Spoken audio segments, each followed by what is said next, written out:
Olá!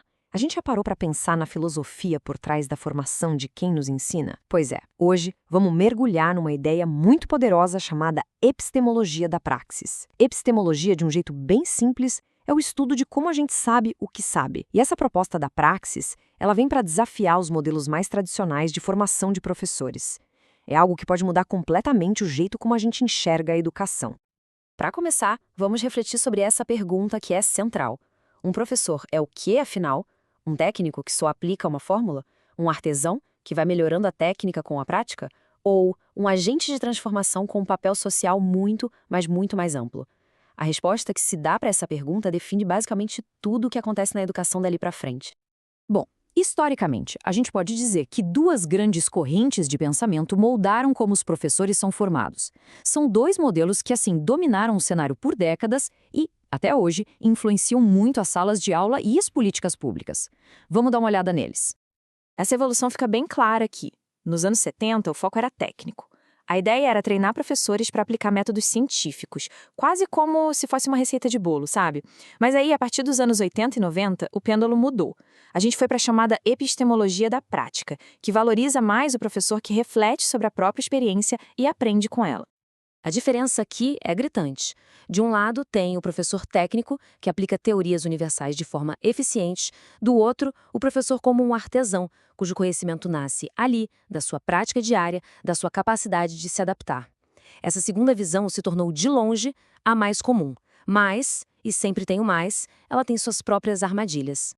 É aqui que a nossa análise começa a ficar mais interessante.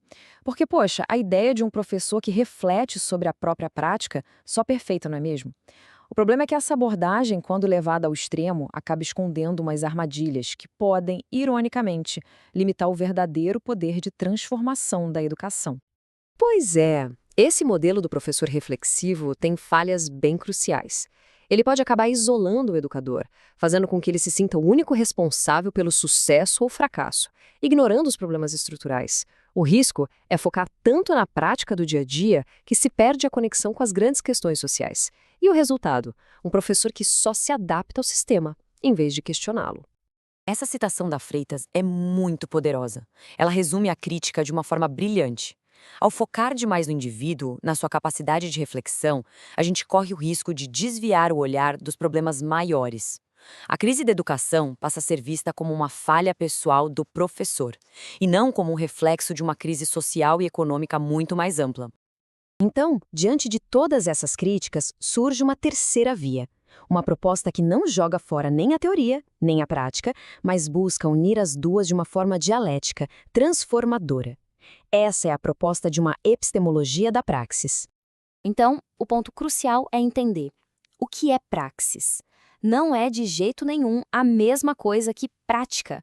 Praxis é a ação que reflete e a reflexão que age. É um ciclo que não para, onde a teoria ilumina a prática e a prática enriquece e corrige a teoria. E tudo isso com um objetivo muito claro: a transformação da realidade. Para a gente entender a profundidade desse conceito, a gente precisa voltar lá nas suas origens filosóficas. A ideia de praxis, como centro do conhecimento humano, foi desenvolvida fundamentalmente por Karl Marx, especialmente nas suas teses sobre Feuerbach. O primeiro ponto de Marx aqui é revolucionário. O conhecimento não vem da gente ficar só observando o mundo de forma passiva. Ele nasce da nossa interação ativa com a realidade. A gente conhece o mundo quando tenta transformá-lo, através da nossa atividade, do nosso trabalho. A prática é a fonte de todo conhecimento. O segundo ponto é igualmente importante. Como é que a gente sabe se uma teoria é verdadeira? Não é só pela lógica dela. Uma teoria prova a sua verdade na prática, quando ela consegue guiar uma ação que, de fato, transforma a realidade com sucesso. A prática, então, é o critério final da verdade. E isso nos leva à finalidade de tudo isso. Para Marx, o objetivo do conhecimento não é só ficar acumulando interpretações sobre o mundo. O objetivo final, o que realmente importa, é usar esse conhecimento para mudar ativamente o mundo para melhor. Bom, essa base filosófica é muito poderosa. Mas como é que isso se traduz num método concreto, né? Como a praxis funciona na real para gerar conhecimento e ação? É o que a gente vai ver agora. Esse processo dialético é a chave de tudo. Começa com a realidade concreta, a prática do dia a dia. Depois se usa a mediação da teoria, o pensamento abstrato, para analisar essa realidade, para encontrar suas contradições, suas causas mais profundas. O objetivo é chegar a um concreto pensado, que é uma compreensão muito mais rica, mais total da realidade.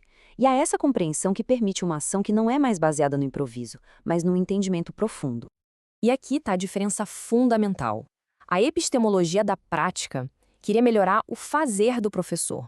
Já a epistemologia da praxis, essa tem um objetivo muito mais amplo. Entender por que a prática é como é e agir para transformar a própria estrutura que a determina. No final das contas, por que essa discussão toda é tão importante? Porque o jeito que a gente pensa a formação de professores define o tipo de educação que oferecemos e, em última instância, o tipo de sociedade que a gente está construindo. No coração de uma educação baseada na praxis, existe um único e ambicioso objetivo: a emancipação humana. Não se trata só de aprender fatos, mas de formar sujeitos críticos, conscientes da sua própria realidade e, o que é mais importante, capazes de agir coletivamente para construir um futuro mais justo e mais livre para todo mundo. Nessa perspectiva, o professor deixa de ser um simples facilitador ou mediador.